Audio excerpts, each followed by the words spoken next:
everybody, it's Anya, the adult doll and toy collector. Welcome back to the small plastic world. Today we are going to unbox this absolutely stunning Bessie Coleman doll. This doll is part of Mattel's Inspiring Women series. And here is a photo of the real Bessie Coleman. The box design is really nice. They've got this pattern on the side, which is very fitting because she was a pioneer in aviation. And in fact, she was the first Black woman and Native American woman to become a pilot. And there's a larger photo on the back of the box with some information about Bessie Coleman. I will not read it, but you can pause. Very, very amazing person. I showed this doll in a previous video. I picked her up at Ollie's for $14.99 and I still cannot believe that I got her for that price. I thought I missed out and I would never have this doll, so I'm thrilled. So I'm going to take her out of the box. So before I remove the doll completely from the package, I did want to show you. I almost don't want to because this is such a nice presentation, just like with my other Inspiring Women dolls, but you know I have to unbox all the dolls. But I love that they show planes in the back. It looks like she's, at an airfield. The doll comes with a certificate of authenticity and a doll stand. And here is our beautiful doll. I believe this is the Desiree face sculpt. I looked on the back of her head and it says copyright Mattel 2001. So I'm guessing this is that face mold, but it looks really, really good on this doll. And I like how they just kind of changed the face paint to make it resemble Bessie Coleman. The doll is wearing a brown plastic hat. On the front, there is a molded eagle and the initials BC. They're painted gold. The cap has a molded visor or a bill, like a baseball cap, and then there's a molded strap just above that. There are a lot of these tags, the kajinkers, holding the hat on her head. I'm going to leave them on because, as I always say, I'm always afraid if I take them out, the hat might not sit right on the doll. So I'm just going to leave it alone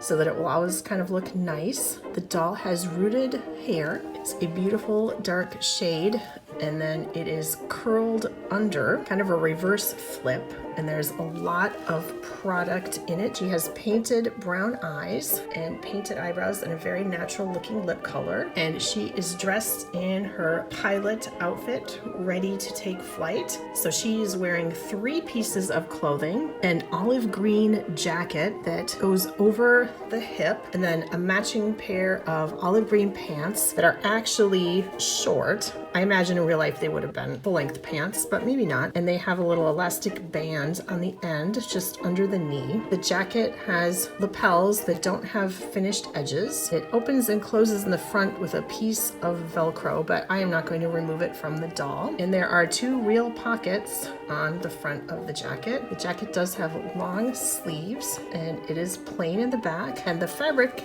is actually nice. It's just like a nice woven fabric. Feels cottony, like a real person's clothes, which I like. There is a black kind of a grosgrain ribbon as a belt with a gold tone plastic belt buckle, and there's a thinner ribbon going from the belt over the doll's shoulder, connecting to the belt on the back of the doll. Underneath the jacket, there is a white shirt. I'm not going to take the clothing off the doll, but from what I can tell, it's a sleeveless shirt, but it is an actual shirt. It doesn't appear to be attached to the jacket, like with the BTS dolls or anything. I believe it is a completely separate piece, and it appears to have Velcro to open and close it in the back. And in the front, Mattel kind of gathered a bit of the cloth to make it kind of look like the doll is wearing a scarf, maybe around her neck, kind of over her blouse, which is then tucked into the jacket. If you see this photo, that's kind of what it looks like. And the pants do open and close in the back with Velcro. And look at these super cool boots. I love these. They are black plastic. They're very tall. They're just under the doll's knee. And the front of the boots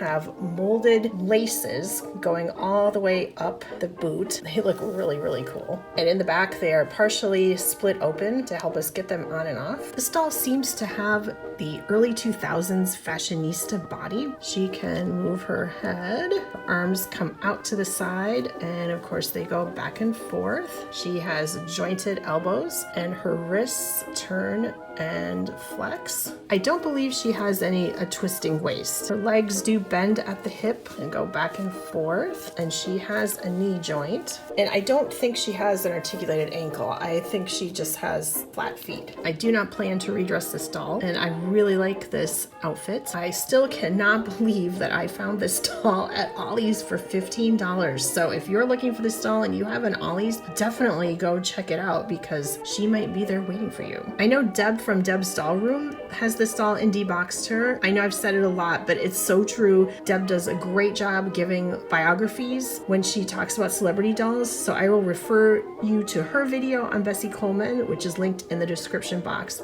Definitely go check it out. So let me know down in the comments, do you have this doll? Do you have other inspiring women? I have quite a collection now. I just think Mattel does a very nice job with this line. So thank you so much for joining me to unbox and take a look at this beautiful, inspiring women Bessie Coleman doll. If you like this video, please give it a like. Subscribe to my channel if you haven't already. And if you have, thank you very much. Thank you so much for watching, and I will see you next time. Bye.